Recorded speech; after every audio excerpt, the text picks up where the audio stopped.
ఎట్లున్నారు?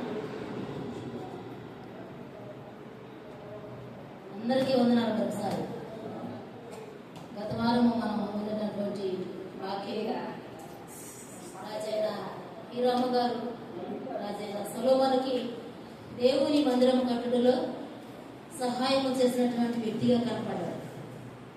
దావీదు యొక్క కళను నెరవేర్చిన వారుగా కనపడ్డారు. మనము కూడా ఎలాంటి కళ కలిగి ఉండాలని మనం నిర్ణయించుకున్నాం. ఈ వారం దినాలు గత వారము వాక్యం విన్నాం. ఈ వారము ఎలాంటి కళ కలిగి ఉన్నారు మీరు అందరూ చెప్తారా? మేమే కలగట్టే మీకెందుకు? మనము కనేటువంటి కళలు, మనకుండేటువంటి గురి, మనకు ఉండవలసినటువంటి గురి దేవుని పని నిమిత్తమై ఉండాలి. దేవుని మందిరము నిమిత్తమై, దేవుని మహిమ నిమిత్తమై మన కళలు, మన పనులు ఉండాలి. ఆ విధంగానే ఈ నా శ్రేష్ఠ జీవితంలో కొనసాగుతూ ఉన్నాను.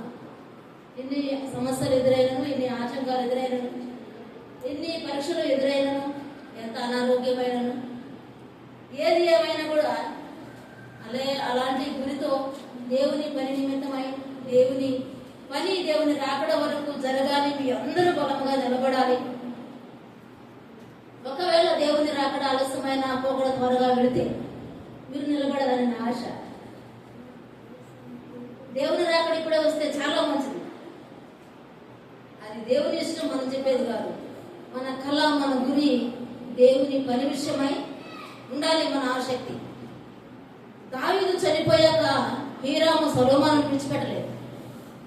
దావీదు యొక్క కళ నెరవేర్చడానికి సొలొమోనుకి హీరాము ఎంతో హెల్ప్ చేసినట్లుగా మనం విన్నాం. అయితే ఈ దినం మరొక వాక్యాన్ని మనం ధ్యానం చేసుకుందాం. మత్తయి సువార్త తీద్దాం. మత్తయి సువార్త 13వ అధ్యాయం తీద్దాం.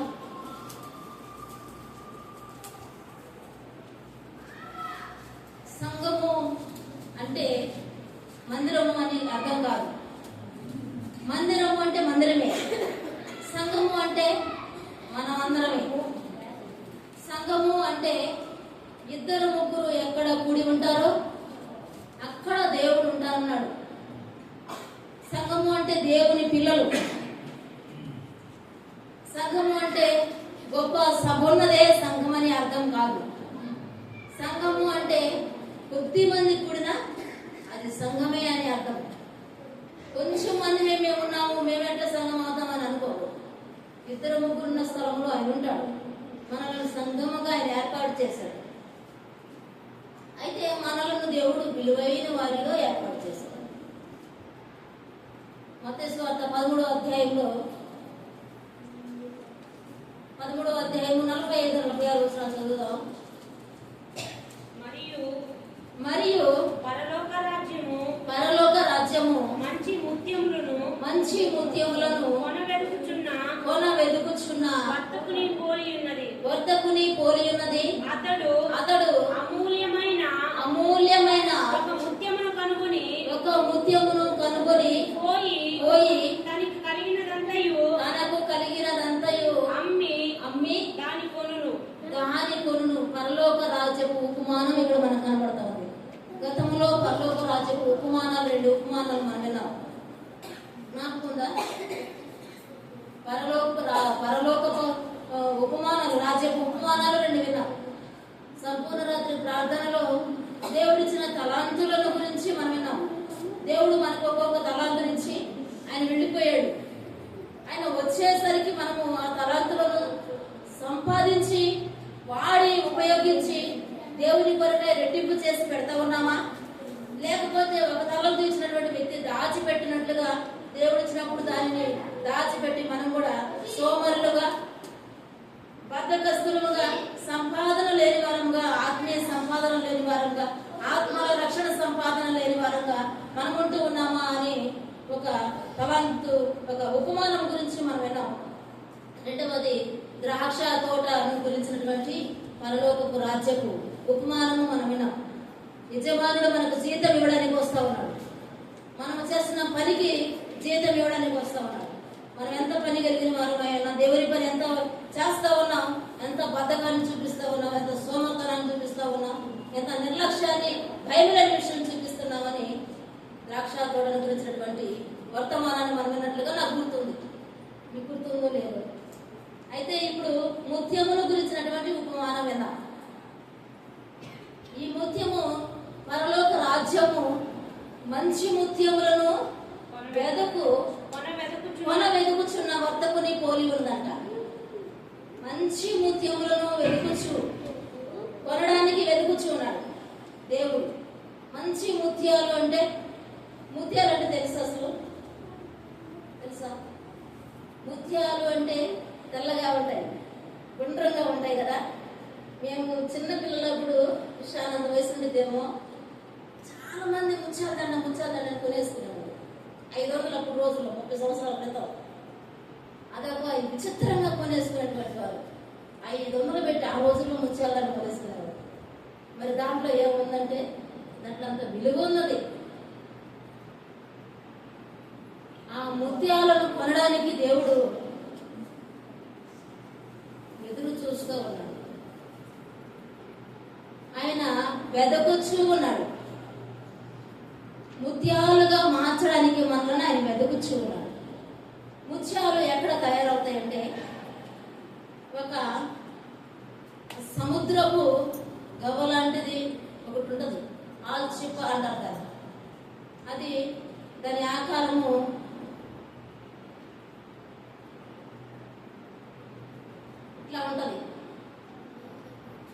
ఇట్లా ఉంటుంది ఆల్చిప్ప అని.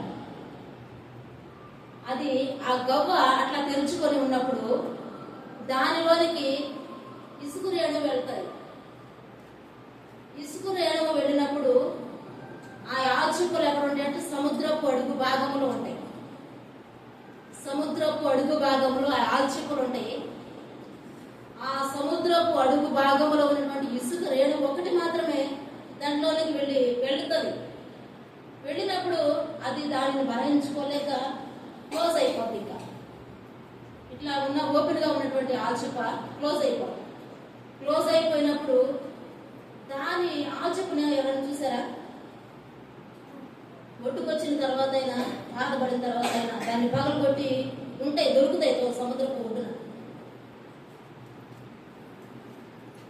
అది క్లోజ్ అయిపోయిన తర్వాత దానిలో ఉన్నటువంటి స్రవాలు అది భరించుకోలేదు. ఆ ఇసుక రేణువు, ఆ ఆల్చిప్ప ఇసుక రేణువును భరించుకోలేక స్రవాలను కురిపిస్తూ ఉంటే ఆ స్రవాలు కురిసి దాని మీద పడి చుక్కలుగా అది ముత్యముగా తయారవుతుంది. ఆ ఇసుక రేణువు ముత్యముగా తయారవుతుంది. చక్కగా కనబడుతుంది దాంట్లో. ముత్యాలు మనకు తెలుసు చాలా మందికి. అలాంటి ముత్యముగా తయారవుతుంది. ఆ సముద్రపు అడుగు భాగమున ఉన్న ఇసుక రేణువుకి ఎలాంటి విలువ లేదు. మనకి కూడా లోకములో ఉన్నంత కాలం ఎలాంటి విలువ లేదు. మనము త్రొక్కబడుతూ ఉన్నాం. ఇంతకు ముందు ఒక వర్తమానం విన్నాం. ఇర్మియా రాసినటువంటి మాటలలో మన్నును తెచ్చి దేవుడు దానిని కాళ్ళతో తొక్కబడిన మన్నును తెచ్చి ఆయన ముద్దగా మార్చి కుండను చేసి డిజైన్ చేసినప్పుడు దానికి విలువ వచ్చింది. అర్హమైన పాత్రగా మార్చబడింది. ఆ విధంగా కాళ్ళ క్రింద త్రొక్కబడుతూ అడుగు భాగమున సముద్రపు అడుగు భాగమున ఉన్నటువంటి ఇసుక రేణువుల నుంచి మనము ఈ విలువ లేనటువంటి మన జీవితాలను దేవుడు యేసు క్రీస్తు అనేటువంటి ఆల్చిప్పలోనికి మనం వెళ్ళగలిగితే ఆ ఆల్చిప్ప అయితే దాన్ని సహించలేదు. కానీ దేవుడిలోనికి మనం వస్తే మనలను విలువైన ముత్యాలుగా దేవుడు మారుస్తాడు. దేవుడు మనల్ని విలువైన ముత్యాలుగా మార్చడానికి ఆయన ఇష్టపడతా ఉన్నాడు. ఆయన మనలను కొనడానికి వస్తా ఉన్నాడు. వచ్చాడు కొనడానికి. మనల్ని ఆయన కొన్నాడు. ఏమిచ్చి కొన్నాడు మనలను? ఆయన రక్తము కాచి కొన్నాడు. ఆయన ప్రాణము పెట్టి కొన్నాడు మనల్ని. ఇసుక లాంటి విలువలేని మన జీవితాలకు దేవుడు విలువనిచ్చాడు. ముత్యముగా మారిన తర్వాత ఇసుకకు ఎంత విలువ వచ్చిందంటే మనము అసలు ఎంత అసహించుకుంటాం ఇసుక రేణువును చూసి. ఇంట్లో ఎక్కడన్నా గరగర తగిలిందంటే అసలు వెంటనే చెమ్మడానికి ఇష్టపడతాం. మనం దాన్ని ఉంచుకో. కానీ అలాంటి ఇసుకను దేవుడు ముత్యముగా మార్చాడు. అది మనుషుల చేత చేయబడినది కాదు. ఆ ముత్యము దేవుడే దానిని ఏర్పరిచాడు. ఆ ముత్యం. దేవుడే దాన్ని తయారు చేశాడు. మనలను కూడా మనుషులు ఎవరు తయారు చేయాలి, మనుషులు ఎవరు విమోచించలేదు మనలో. దేవుడు మనలో తయారు చేశాడు, దేవుడు మనల్ని విమోచించాడు. క్రీస్తు అనే ఆల్చిప్పులకు మనం వెళితే మనం ముత్యముగా మార్చబడతాం. ఎంత కాలము బయటుండి తొక్కబడతా ఉంటాం, ఎంత కాలము బయటుండి విలువలేని వారంగా ఉంటాం, ఎంత కాలము మనము యోగ్యత లేని వారుగా ఉంటాం. యోగ్యత లేని మనలను, విలువ లేని మనలను, ఏ అర్హత లేని మనలను ఆయన క్రీస్తు యేసుని ఆల్చిప్పులోనికి వచ్చినటువంటి మనలను ఆయన రక్షించి విలువ కలిగిన వారిని విలువ పెట్టి కొన్నాడు మనలో. నేను మీరు మీ సొత్తు కాదు, విలువ పెట్టి కొనబడిన వారు అని మాట్లాడుతూ ఉన్నాడు. ఆయన మనలనంట కొన్నాడు. 26వ వచనం, అప్పుడు అమూల్యమైన ఒక ముత్యమును కనుగొని పోయి తనకు కలిగినదంతయు అమ్మి దాని కొనును. దేవుడు ఆయనకు కలిగినదంతయు అమ్మి అంతా ఇచ్చేసి మన కొరకు తన ప్రాణమును, తన రక్తమును మన కొరకు సమర్పించి మనం కొనుక్కున్నాడు. అంత అవసరం దేవునికి ఏముంది? మనలో ఏ యోగ్యత ఉంది? మనం ఏ మంచివారం? మనలో ఏమైనా మంచితనం ఉందా? ఏ మంచి లేదు. అయినను దేవుడు తనకున్నదంతా ఇచ్చాడంట మన కొరకు. ఉన్నదంతా ఇచ్చి కొన్నాడు. 24వ వచనంలో కూడా 24వ వచనం, పరలోక రాజ్యము తన పొలములో దాచబడిన మంచి విత్తనమును విత్తిన ఒక మనుషుని పోలి ఉన్నది. మనుషుడు 44వ వచనం, పరలోక రాజ్యము పొలములో దాచబడిన ధనమును పోలి ఉన్నది. ఒక మనుషుడు దాన్ని కనుగొని దాచిపెట్టి అది దొరికిన సంతోషముతో వెళ్ళి తనకు కలిగినదంతయు అమ్మి ఆ పొలమును కొనును. ఇదే విధంగా తనకున్నదంతా అమ్మి మనల్ని కొన్నాడు యేసయ్య. తనకున్న విలువలంతా తగ్గించుకున్నాడు మన కొరకై. తను సంపూర్ణంగా మార్చబడ్డాడు, సంపూర్ణ మానవునిగా మార్చబడ్డాడు. మన కొరకు రిక్తునిగా తగ్గించుకొని సంపూర్ణంగా అమ్ముకొని తను మనలను కొన్నాడు. మనలను ఆయన ప్రాణం పెట్టి కొనకపోతే, మనం ఆయనలోనికి రాకపోతే ముత్యము లాంటి విలువ మనకు ఉండదు. ఇసుక లాంటి వారంగా మనం ఉంటాం. ముత్యము అంటే నువ్వు నేను. ముత్యము అంటే నువ్వు నేనే, దేవుని పిల్లలమే. మన పేరు అక్కడ రాసుకోవాలి. విలువైన వారము మేము, అమూల్యమైన వారము మేము అని మన పేరు అక్కడ రాసుకోవాలి. రక్తమునిచ్చి మనలను కొన్నాడు. ఆయన పొలములో నాటడానికి కొన్నాడు, ఆయన సంఘములో నాటడానికి కొన్నాడు. అలాగే కిందకు వస్తే, మరియు పరలోక రాజ్యము సముద్రములో వేయబడి నానా విధములైన చేపలు పట్టిన వలని పోలి ఉన్నది. 46వ వచనంలో అతడు అమూల్యమైన యొక్క ముత్యమును కనుగొనబోయాడు. అమూల్యమైన ముత్యం అంటే సంఘము. అమూల్యమైన ముత్యము అనగా సంఘము. మనము దేవుని సంఘముగా, దేవుడు మనల్ని ఒక సంఘముగా ఏర్పరచుకున్నాడు. మనం ఏమనుకుంటామంటే, ఎక్కువ మంది ఉన్న దగ్గర సంఘం అంటే అనుకుంటాం కదా. సంఘం అంటే కనీసం ఒక 100 మంది అయినా ఉండాలి కదా, ఒక 1000 మంది అయినా ఉండాలి కదా. అట్లనే కదా సంఘం అంటే అనుకుంటాం. కానీ దేవుడు అమూల్యమైన సంఘముగా మనల్ని ఏర్పరచుకున్నాడు. 2-3 ఉన్న స్థలంలో నేనుంటానన్నాడు దేవుడు. మనము కొద్ది మందిమైన దేవుడికి కావాల్సింది ఎక్కువ మంది ప్రజలు కాదు, కానీ ఎంతమంది నమ్మకంగా ఉన్నారా, ఎంతమంది భయభక్తులు కలిగి ఉన్నారా, అది ముఖ్యం. ప్రజలతో, సమూహముతో అవసరం లేదు దేవునికి. ఆయన ఇష్టపడుతున్నాడు. వస్తే దేవునికి నమ్మకంగా తెలిస్తే ఓకే, కానీ సమూహముగా ఉన్నందువల్ల ప్రయోజనం ఏమి లేదు. వెళ్ళామా, వచ్చాము, ఫంక్షన్కి వెళ్ళామా, వచ్చాము అన్నట్లు కాదు. దేవుని పని అంటే, దేవుని సన్నిధి అంటే భయము భక్తి కలిగిన సంఘముగా మనం ఉండాలి. అమూల్యమైన సంఘముగా మనం ఉండాలి. విలువ పెట్టి కొనబడిన వారంగా మనం ఉండాలి. మరి ఇసుక రేణువుకు విలువ లేనటువంటి ఇసుక రేణువుకు విలువించినట్లుగా మనకు విలువించిన మన దేవుని మనము ఘనపరచవలసినటువంటి వారమై ఉండాలి. ఒకటి, ముత్యముకు కలిగినటువంటి అనుభవాలు. ముత్యము ప్రకాశమానమైనది. ముత్యము ప్రకాశమానమైనది. అది సముద్రపు అడుగు భాగములో రూపించబడినది. మరి రెండు, గొప్ప విలువ కలిగినది, వెలగలిగినది. ఆ రోజుల్లోనే 500 రూపాయలు పెట్టుకున్నారంటే ముత్యాల దండ. 30 సంవత్సరాల క్రితం. ఇప్పుడు ఇంకెంత రేటు ఉండిద్ది ముత్యాల దండ? ఆ ముత్యం ఎంత రేటు ఉండిద్ది? ఆ ముత్యము విలువ కలిగినది, గొప్ప వెలగలిగినది. మూడవది వెలగలిగినది, గొప్ప వెలగలిగినది. నాలుగవది విలువ కలిగినది, పారదర్శకమైనది. పారదర్శకమైనది అంటే ఆ ముత్యములో మన మొహం కనపడుతుంది. అంత స్పష్టంగా ఉండేది ముత్యం, అంత నీట్గా ఉండేది ముత్యం. మరి ఇది నాలుగవది అమూల్యమైనది ముత్యం.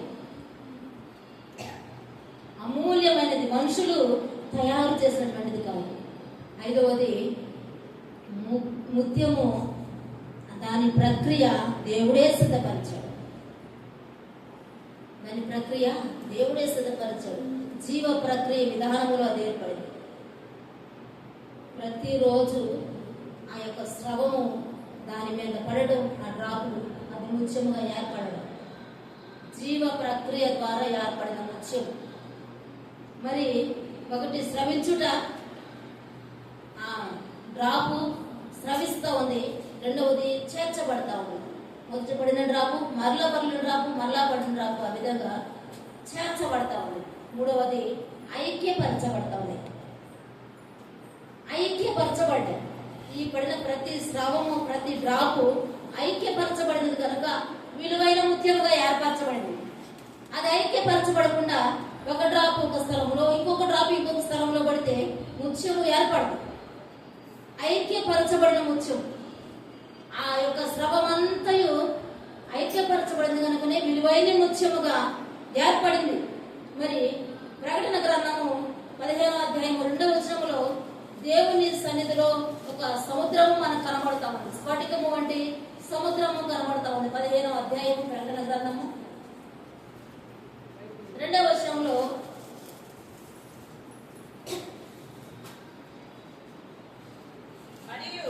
మరియు అగ్నితో కలిసి ఉన్న స్ఫటికపు సముద్రము వంటిది ఒకటి నేను చూచితిని. ఆ క్రూర మృగమునకును దాని ప్రతిమకును దాని పేరు గల సంఖ్యకును లోబడక వాటిని జయించిన వారు దేవుని వీణలు గలవారై ఆ స్ఫటికపు సముద్రమునొద్ద నిలిచి ఉండుట చూచితిని. వారు ప్రభువా దేవా సర్వాధికారి, నీ క్రియలు ఘనమైనవి ఆశ్చర్యమైనవి, వారు యుగములకు రాజ్యము నీవే అని దేవుని స్తుతిస్తా ఉన్నారు. దేవుని యొక్క సింహాసనం దగ్గర ఒక సముద్రం ఉన్నది. అలాగే సొలొమోను కట్టించినటువంటి మందిరము దగ్గర కూడా ఒక సముద్రం పెట్టాడు. ఎందుకంటే వచ్చిన వెంటనే మందిరంలోనికి వెళ్ళాలంటే మొదట కాళ్ళు కడుగుకోవాలి, నీళ్లు కావాలి. ఆ కాళ్ళు కడుగుకొని దేవాలయంలోనికి వెళ్ళాలి. మనలను మనం శుభ్రపరచుకొని దేవాలయంలోనికి వెళ్ళాలి. దేవుడు ఒక సముద్రం ఆయన సింహాసనం దగ్గర పెట్టుకున్నాడు. ఆ సముద్రపు అడుగు భాగములో ఇసుక రేణువులుగా మనం, ఆ ఇసుక రేణువులైన మనలను దేవుడు అమూల్యమైన వారిగా మార్చాడు. ఏప్రిల్ రాసిన పత్రిక 9:22 చూస్తే ఒక మాట,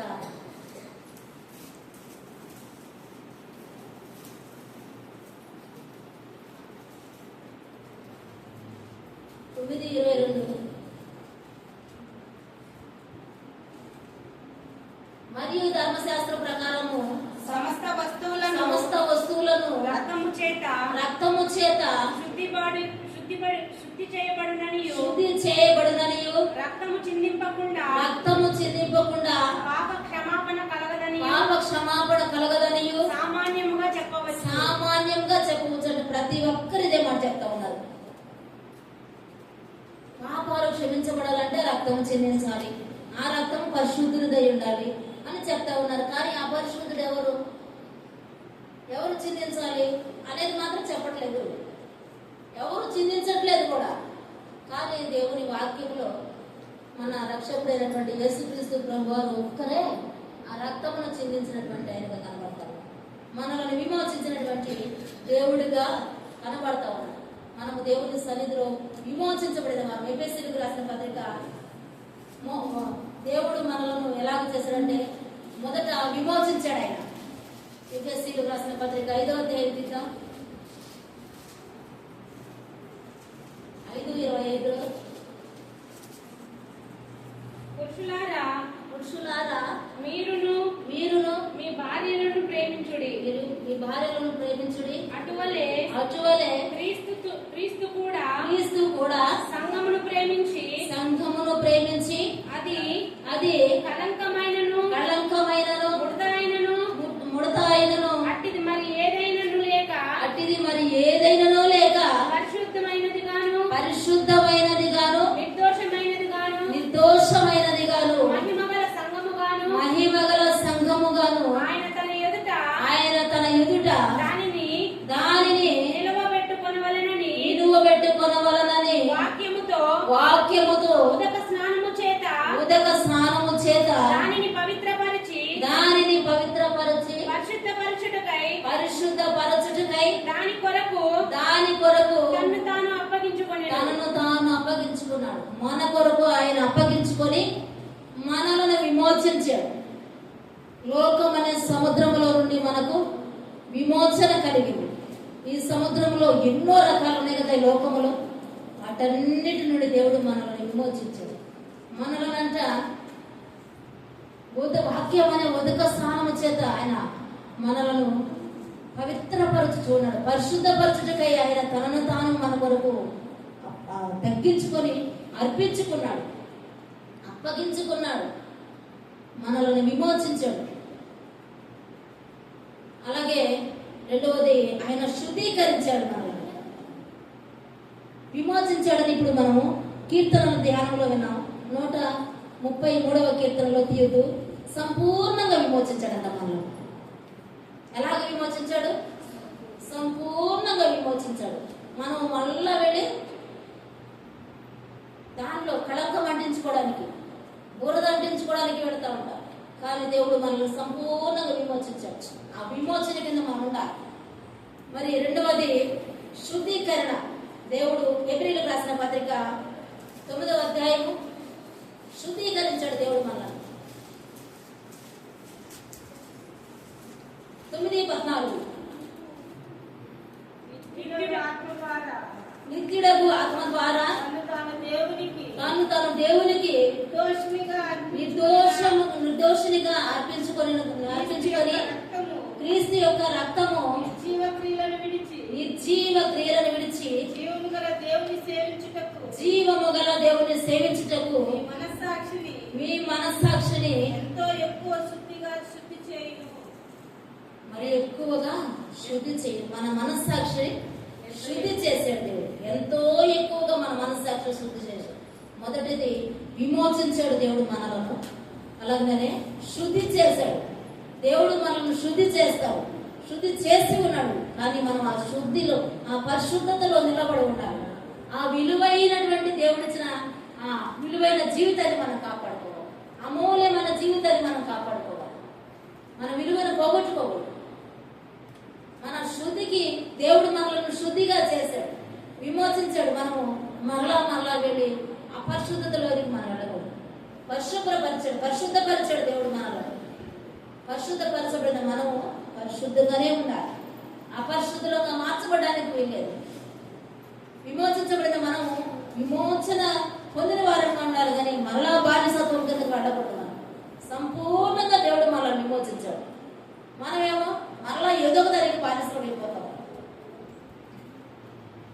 ఏదో ఒక విషయంలో బానిసలు మొదలే మనం ప్రతిదినం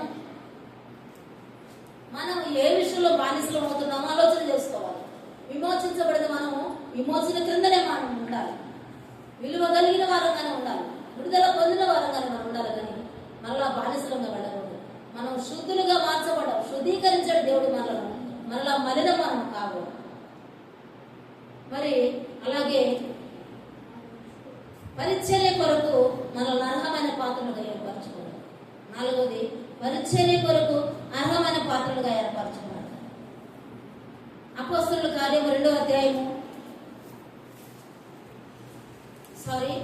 1 కొరింథీయులకు రాసిన పత్రిక 11:22. 1 కొరింథీ 11:22.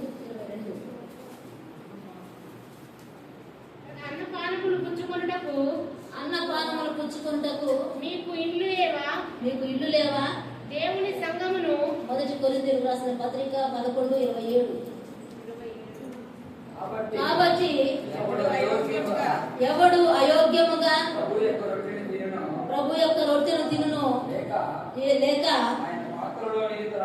ఆయన పాత్రలోనిది త్రాగును వాడు ప్రభు యొక్క శరీరమును గూర్చి రక్తమును గూర్చి అపరాధ్యములు. మనల్ని ఇక్కడ ఎట్లా చేశాడంటే యోగ్యులుగా చేశాడు. యోగ్యత మనకిచ్చాడు. మనము అంతకు ముందు అయోగ్యులము, అపాత్రులము. అలాంటి మనకు దేవుడు యోగ్యతను కలుగజేశాడు. యోగ్యులముగా మార్చాడు. 3వది, యోగ్యులము మనం అయోగ్యత నుంచి విడిపించాడు. మరలా అయోగ్యతలోనికి వెళ్ళకూడదు. మనం బల్లను తీసుకునేటప్పుడు మోకరించినటువంటి మనము మమ్మల్ని క్షమించని ప్రార్థన చేస్తాం, మంచిదే. కానీ ఎట్లా ఆ రోజు ఇప్పుడు క్షమించమని అడగాలి కదా. నెలంతా మనిషి ప్రకారం అయోగ్యంగా జీవిస్తామంటే వీళ్ళే. ప్రతిరోజు యోగ్యులుగానే ఉండాలి మనం. ప్రతిరోజు శుద్ధులుగానే ఉండాలి మనం. మనలను దేవుడు యోగ్యులుగా మార్చాడు. ఆయన యొక్క బిడ్డలుగా పిలువబడడానికి యోగ్యతను మనకు అనుగ్రహించాడు. అలాగనే మన పరిచర్య కొరకు సిద్ధపరిచాడు. అర్హమైన వారిగా సిద్ధపరిచాడు. అపోస్తలుల కార్యము తీర్థం శ్రేష్టమైనటువంటి వారిగా సిద్ధపరిచాడు. అపోస్తలుల కార్యములు 2వ అధ్యాయం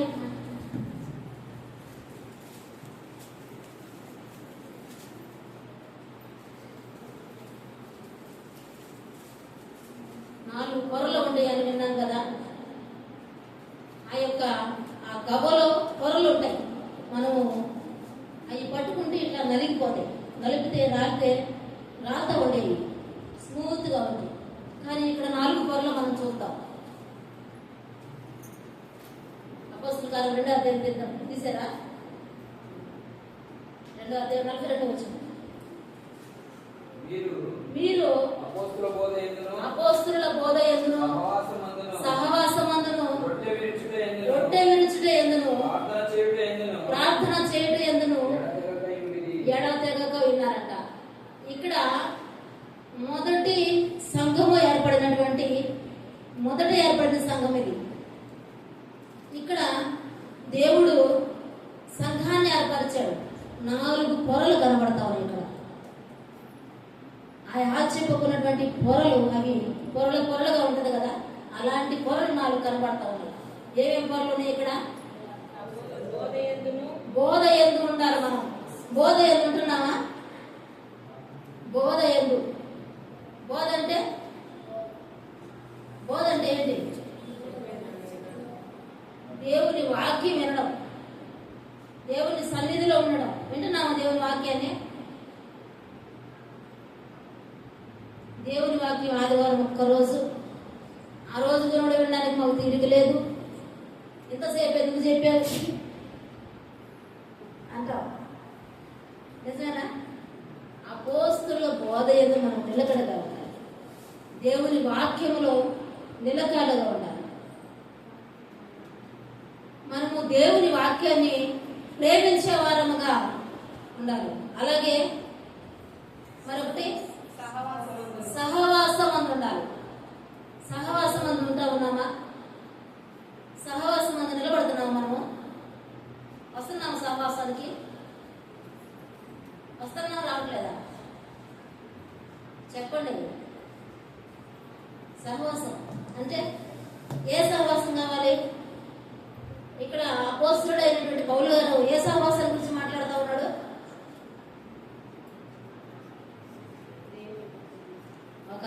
ఖాళీ దొరికితే కూర్చున్నాం. రాత్రి సీరియల్లో ఏం జరిగిందో చెప్పుకుందాం.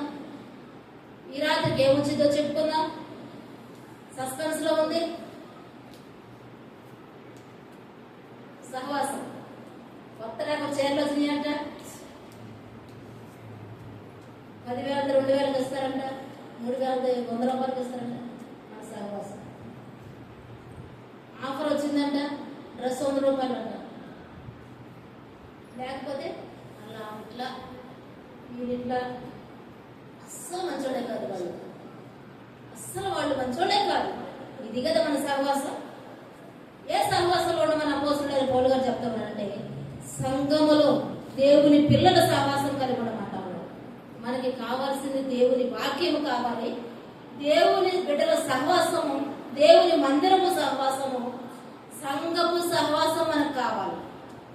అలాంటి సహవాసం కలిగిన వారుగా మొదటి పొర బోధ అనే పొర మనకు ఉండాలి. రెండవది సహవాసం అనే పొర ఉండాలి. మూడవది రొట్టె విరుచుట అనే పొర ఉండాలి. మనకి రక్షణ పొందినటువంటి వారమైన మనము రొట్టె విరుచుటలో ఎడతెగకుండా ఉన్నామా? ఎడతెగకుండా దేంట్లైనా ఉంటాం, కానీ బోధలో ఎడతెగకుండా ఉండలేం, సహవాసంలో ఎడతెగకుండా ఉండలేం, రొట్టె విరుచుటలో ఎడతెగకుండా ఉండలేం. ఇంకా ప్రతి దాంట్లో ఎడతెగకుండానే ఉంటాం. మన కార్యక్రమాలన్నీ ఎడతెగకుండా జరిగించుకుంటాం. పనికి వెళ్ళడంలో కాళ్ళు నొప్పులైనా, జ్వరమైనా, చుట్టాలు వచ్చినా మీరు వండుకొని తినని, నేను మళ్ళీ పెద్దలు కడొస్తానని అంటారు. దేవుని సన్నిధి విషయంలో మాత్రం ఎడతెగకుండా మనం ఏది చేయలేము. బోధలో నిలబడలేము, సహవాసంలో నిలబడలేము, రొట్టె విరుచుటలో నిలబడలేము. మరి ఇంకా మనం అమూల్యమైనటువంటి ముత్యంగా ఎక్కడ మారగలుగుతాం? నాలుగవది ప్రార్థనలో ఉండాలి. మనం ప్రార్థన చేయుటలో ఉండాలి. ప్రార్థనలో ఎప్పుడు ఉంటున్నాం? మనం ప్రార్థనలో ఎప్పుడు ఉంటున్నామంటే, అది మీ మనస్సాక్షికి తెలుసు, చూస్తున్న దేవునికి తెలుసు, అంతేకాని మాకు తెలియదు. మనము ప్రార్థనలో కూడా ఎడతెగకుండా ఉండాలి. ఈ 4 పొరలు మనలో కప్పినప్పుడే మనం అమూల్యమైన ముత్యముగా మార్చబడతాం, విలువ కలిగిన వారిగా మార్చబడతాం. ముత్యము ఎవరు సృష్టించినది కాదు కదా, అది జీవ ప్రక్రియల ద్వారా సృష్టించబడింది. దేవుడు మనలో కూడా జీవ ప్రక్రియలు పెట్టాడు. తెలుసా మనందరికీ? జీవ ప్రక్రియలు అంటే దేహానికి తెలుసు, ఎప్పుడు ఏది చేయాలో తెలుసు దేహానికి. మనకైతే ఎప్పుడు ఏది చేయాలో మనకు తెలుసు. దేహానికి దేవుడు ఇచ్చినటువంటి జీవ ప్రక్రియలు మాత్రం సపోజ్ మనకి ఏదైనా ముళ్ళు ఏదైనా గుచ్చుకుందనుకో, అక్కడ మాత్రమే వాసింది. అట్లా వాస్తే మంచిదట, ఎందుకంటే ఆ క్రిములు అనేది అక్కడే ఉంటాయి, పైకి రాకుండా. అది శరీరంలో దేవుడు పెట్టిన జీవ ప్రక్రియ. మన ముక్కుల్లోకి ఏదైనా దుమ్ము వెళ్ళిందంటే వెంటనే తుమ్ముతాం మనం. దుమ్ము వెళ్ళక ముందే ఇంకా స్టార్ట్ అవుతుంది తుమ్ము. అది జీవ ప్రక్రియ. ఆ ముక్కులోకి దుమ్ము వెళుతూ ఉండగానే బ్రెయిన్కు తెలుసు, ముక్కులోనికి దుమ్ము వస్తుందని బయటకు పంపించి లోపలికి వస్తే నీకు ప్రమాదం. దేవుడు మనలో కూడా జీవ ప్రక్రియలు పెట్టాడు. మనం ఏమంటా ఉంటాం, పాప వాళ్ళకి దుమ్ము వచ్చి తుమ్ముకుంటుంటే, అబ్బా తుమ్మేరా ఇంట్లోకి వెళ్దాం, వెళ్ళకూడదు, తుమ్ము తమ్ముడు అంట. ఎవరికి తమ్ముడు తుమ్ము? జీవ ప్రక్రియ దేవుడు మనలో పెట్టాడు. మన మెదడుకు తెలిసిపోతుంది. మనం చెప్పాల్సిన అవసరం లేదు, ఎవరో చెప్పాల్సిన అవసరం లేదు. జరుగుతున్నటువంటివి మన మెదడుకు తెలిసిపోతుంది. ఆ జీవ ప్రక్రియలో దేవుడు మనల్ని సృష్టించాడు. ఈ ముత్యము ఎలాగ పొరలను కప్పుకొని విలువ కలిగినగా మార్చబడిందో, అలాగా మనం ఈ 4 పొరలను కప్పుకోవాలి. బోధ అనే పొర కప్పుకోవాలి, సహవాసం అనే పొర కప్పుకోవాలి, రొట్టె విరుచుట అనే పొర కప్పుకోవాలి, ప్రార్థన అనే పొర కప్పుకోవాలి. ఈ 4లో ఎడతెగకుండా ఉండాలంట. మనం ఎడతెగకుండా యథార్థంగా మనం ఒప్పుకున్నాం, ఎడతెగకుండా ఉండగలిగేవారు ఎంతమంది ఉన్నారు?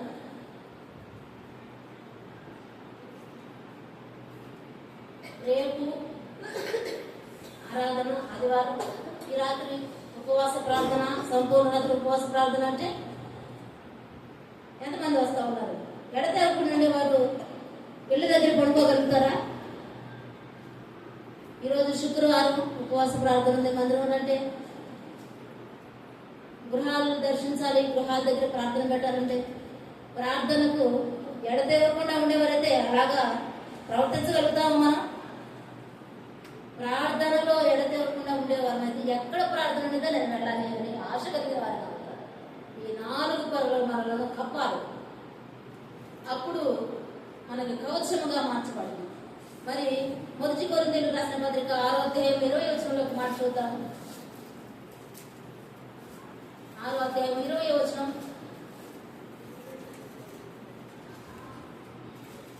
విలువ పెట్టి కొనబడిన వారు కనుక మీ దేహము దేవుని మహిమపరచుడి అంటారు.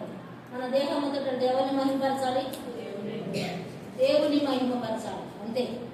మన ఇష్టాచారంగా జీవించడానికి వీల్లేదు, ఇంకెవరెవరినో మహిమపరచడానికి వీల్లేదు, ఏదేదో చేయడానికి వీల్లేదు.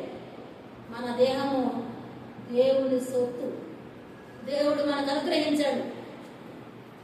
మనలో విలువైన వారిగా, సముద్రపు అడుగు భాగంలో విలువ లేని వారిగా త్రొక్కబడేటువంటి మనలను తీసి ఒక అమూల్యమైన ముత్యముగా, విలువైన ముత్యముగా మార్చాడు దేవుడు.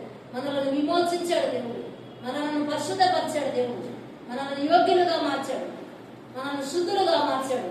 అలాంటి దేవుని సన్నిధిలో నమ్మకమైన వారుగా మనము ఆ ముత్యమును కప్పబడినటువంటి పొరలాగా హోదా, సహవాసం, రొట్టె విరుచుట ప్రార్థన చేయడానికి 4 పొరలు కప్పుకున్న వారు క్రీస్తు యేసు క్రీస్తు అనేటువంటి ఆ యొక్క ఆచకులకి మనం వచ్చిన వారుగా సంపూర్ణంగా దేవుడి సన్నిధిలో విలువైన ముత్యములుగా మారాలని ఆశపడతాము. ఆ విధంగా మనమందరం మారుతూ కాక దేవుడు మనల్ని విలువైన వారుగా మార్చబడదు కాక. ఇంతవరకు ఈ వారం ముగించుకున్నాం. ఇంకా చెప్పుకుంటే చాలా లేట్ అయిపోతుంది, ఎందుకంటే ఇంకా ఎక్కువసేపు కూడా ముందు మనకు కార్యక్రమం ఉంది కనుక ఇంతవరకు ముగించుకున్నాం. ఈ కొద్ది మాట దేవుడు మన వినుగడలో దీవించిన దాకా చిన్న ప్రార్థన చేసుకున్నాం. ప్రక్షితమైతే కొనసాగింపు మరొకసారి విన్నాం. స్తోత్రం ప్రభా, వందనాలు చెల్లిస్తున్నాం. గరుడా, ఉత్తముడా, శ్రేష్ఠుడా, బలవంతుడా, సజీవుడా మీకు స్తోత్రాలు చెల్లిస్తున్నాను ఆయన.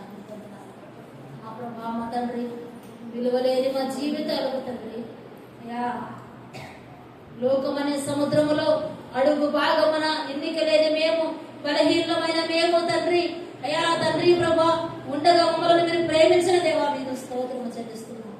లోకము మమ్మల్ని ఎన్నిక చేయలేదు నాయన అయ్యా. లోకమనే సముద్రంలో మేము ప్రభా తండ్రి ఏ అర్హత లేని వారంగా ఉన్నాం.